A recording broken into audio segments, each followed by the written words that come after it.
अनुसूचित जातीच्या 13% आरक्षणाचा लाभ झालेला नाही अशा लाभ वंचित जातींसाठी या ठिकाणी अबकडनुसार जो निर्णय 1 ऑगस्ट 2024 रोजी या देशाच्या सर्वोच्च न्यायालयाने घेतला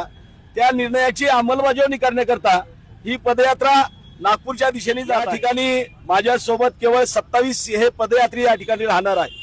आणि ही पदयात्रा जवळजवळ 41 दिवस या महाराष्ट्रामध्ये चालणार असून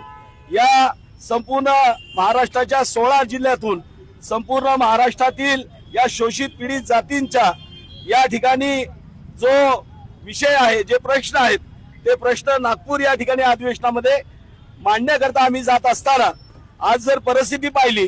तर 15 महिने होऊन गेले देशाच्या सर्वोच्च न्यायालयाने उपवर्गीकरणास या ठिकाणी मान्यता दिलेली असताना या देशातल्या जवळजवळ 5 राज्याने या निर्णयाची अंमलबजावणी केलेली आहे। त्याच्यामध्ये पंजाब असेल, हरियाणा असेल, कर्नाटक असेल, आंध्र असेल, अगदी काल परवा 2009 साली उदयास आलेलं नवीन निर्माण झालेलं राज्य ते तेलंगणा राज्य त्यांनी देखील 14 एप्रिल 2025 ला या एकत्रित आरक्षणाच्या उपवर्गीकरणाचा निर्णय घेतला आणि तिथल्या शोषित पीडितांना न्याय देण्याची भूमिका घेऊन त्या ठिकाणी उपवर्गीकरण झालं। मात्र शोकांतिका ही आहे की ज्या महामानवामुळे हे आरक्षणाची तरतूद झाली ते डॉक्टर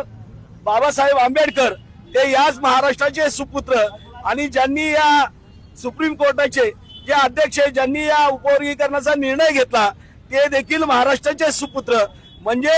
आरक्षणाची तरतूद करणारे महाराष्ट्राचे सुपुत्र आणि त्याचा निर्णय घेणारे देखील महाराष्ट्राचे सुपुत्र असताना याच महाराष्ट्र राज्यामध्ये या शोषित पीडितांना न्याय द्यायला 15 महिन्याचा कालावधी लागतोय। तो कालावधी या ठिकाणी लागत असताना इतर राज्यांनी केलेल्या अंमलबजावणीनुसार या ठिकाणी आम्ही या सरकारकडे मागणं मांडत असताना मात्र सरकार या ठिकाणी केवळ समिती स्थापन करून 3 वेळा त्यांनी मुदतवाढ दिलेली आहे